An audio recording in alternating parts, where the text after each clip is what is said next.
Muito provavelmente você já deve ter visto passando na TV a mídia falando que o país vive um risco fiscal. Porém, você sabe o que é risco fiscal? As pessoas que concordam com isso sabem o que é um risco fiscal? Quem diz isso sabe o que é um risco fiscal? Isso é realmente verdade? Ou nós passamos por mais uma narrativa da direita, da extrema direita, para pautar o que o governo deve fazer e manter uma linha de austeridade fiscal? E aí pessoal, eu sou Luan Gomes, sou economista e hoje o tema de hoje é risco fiscal no Brasil, fato ou fake? É curioso você notar que toda vez que o governo avança numa agenda de proteção social, de aumento em investimentos em saúde, aumento em investimentos na indústria, sempre há esse tal de risco fiscal que aparece na mídia, que aparece nas redes sociais, sempre vindo de pessoas que estão ligadas diretamente ou indiretamente com o mercado financeiro. Claro que tem gente que não está ligada no mercado financeiro, fala isso por convicção, porque foi ensinado a ela que é assim que se faz, é assim que se é a economia, que se você tem muitos gastos, você corre um risco fiscal, porém às vezes nem está tendo muitos gastos, que fique bem claro. E começa a narrativa de que o país vai quebrar, que o país está gastando demais, vem a palavra gastança na mídia, a galera sobe tag no Twitter, que está tendo gastança, que está tendo muito gasto.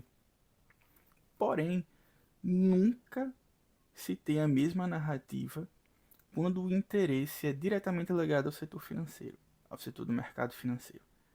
Ou quando são, por exemplo, questões ligadas às emendas PIX, né? Que a Câmara dos Deputados, o pessoal está fazendo pressão no STF, né? Para conter a investida do Flávio Dino, para que se prove para onde está indo esse dinheiro. Ou, por exemplo, mais recente, quando se leva à aprovação do aumento do número de deputados na Câmara. Isso daí não gera nenhum risco fiscal. Também se fala em risco fiscal quando o Haddad, por exemplo, ele tem a iniciativa de isentar pessoas de pagar o imposto de renda e remanejar essa cobrança para pessoas que estão, como o ministro fala, no andar de cima. Quando ele tenta fazer uma alteração, uma alteração no IOF para que também pessoas do andar de cima, como ele cita, paguem. Isso também é tratado como risco fiscal. O país perde credibilidade. O risco fiscal só aparece quando é algo relativo ao mercado financeiro. Porque quando é para sair do nosso bolso, aí não tem risco nenhum. Beleza, mas aí você me diz, tá louco, mas o que é risco fiscal? Ok, pode ser que você não saiba o que é risco fiscal. E até se preocupe com isso. Mas veja só, risco fiscal, grosso modo, é quando o país não consegue pagar as suas próprias dívidas. Nós temos as contas públicas, temos a dívida pública, e aí o governo não pode arcar com isso. Mas isso é verdade? Pessoal, não. A maior parte da dívida brasileira, ela é composta por dívida interna. Ela é paga na nossa própria moeda. Bota uma coisa na sua cabeça. País que tem dívida na própria moeda não quebra. Não quebra. Porque você tem uma dívida, se chega o vencimento do título que você está devendo, você simplesmente rasga o título, amortiza ele, vendendo um novo título, exemplo, né? Vendendo um novo título do mesmo valor e repassa para a pessoa que você está devendo o valor que você tomou emprestado. É literalmente assim que acontece. Você amortiza. Hoje você tem a dívida rolada. Você não, obviamente, você nunca vai pagar a sua dívida toda. Você pode diminuir ela, mas não tem risco de se quebrar, certo? Como do passado nós já tivemos um problema sério de dívida externa, quando devíamos ao FMI, que o Lula pagou depois, né? Nós não somos uma Argentina que tem uma séria dificuldade de se financiar, porque deve muito em dólar, né? E toda vez que o dólar aumenta, causa uma instabilidade no câmbio, a dívida aumenta. Nós não passamos por esse problema, tá? Aí tem outra questão. A gente pega relação de dívida PIB E as pessoas dizem, a dívida está explodindo, a dívida está explodindo. Mas se a gente pega dados do Banco Central, a gente vê que a dívida, proporção dívida PIB, está em 76,2%. Isso não é alto. Isso não é alto. Por exemplo, a gente teve uma dívida PIB muito maior na época da pandemia, onde vocês olham aí nesse gráfico que está passando na tela, onde a gente atingiu em outubro de 2020 87,7 a relação dívida PIB. Aí nós tivemos nessa época de pandemia 87,7. E na época não se falava em risco fiscal. Não se falava. Agora que é o Lula, a dívida está bem menor. E se fala em risco fiscal. Por quê? Nós temos uma dívida menor do que tivemos alguns anos atrás. A nossa inflação está controlada. O câmbio está estável. O governo está arrecadando mais do que estava antes.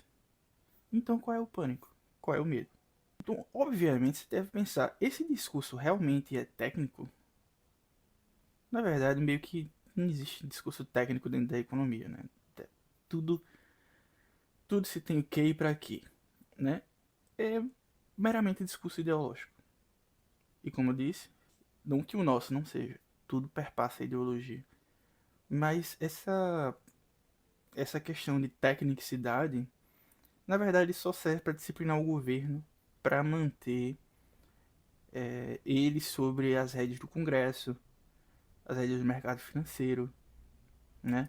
Para que ele não aumente o salário mínimo de forma real, que ele até aumente, mas não aumente de forma real, né? Para que ele não aumente os investimentos públicos, não melhore o serviço público e que continue mantendo privilégios super ricos, né? Como novamente essa questão do IOF, questão de taxa BET, que fazem lobby para que não taxe. Esse tipo de gasto para ele está liberado. A emenda PIX está liberada. Aí você fala em taxar IOF, mas das pessoas que estão no andar de cima, você fala em taxar BET, aí o que esse pessoal fala é, não, mas chega de imposto, mas não é imposto pra mim, pra você, não vai tocar no nosso bolso, vai tocar no bolso do cara que é super rico, e eles não querem. Mas aí o Hugo Mota, ele quer acumular aposentadoria na Câmara dos Deputados, e isso pode. Isso não representa nenhum tipo de risco fiscal. O que eles querem é a manutenção da austeridade. E a mídia tem a sua responsabilidade nisso, né? Até porque, caso vocês não saibam, acho difícil, o mesmo dono de certas mídias são banqueiros. Ou seja, eles querem que nos seus jornais, nos seus sites, seja propagada uma ideologia que o beneficie.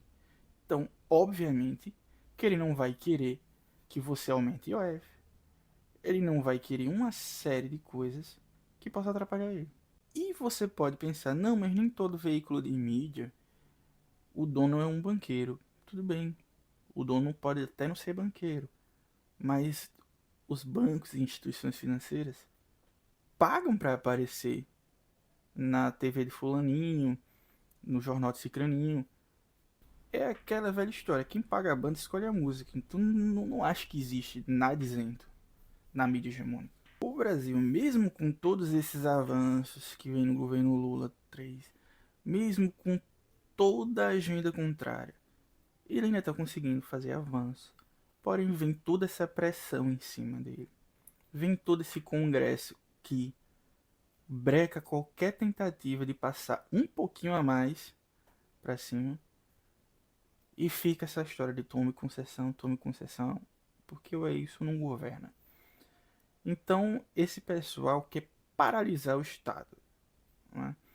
Eles ficam aprovando coisas ou reprovando medidas que o governo quer, em uma tentativa de minar a popularidade do governo, numa tentativa de paralisar o Estado, de impedir o investimento naquilo que é necessário.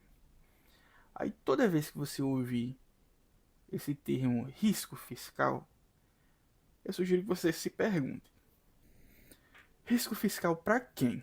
Então é isso. Se você gostou desse vídeo, dá um like aqui para fortalecer, compartilhe com alguém que se interesse com esse tema de economia e aguarde o próximo vídeo. Falou!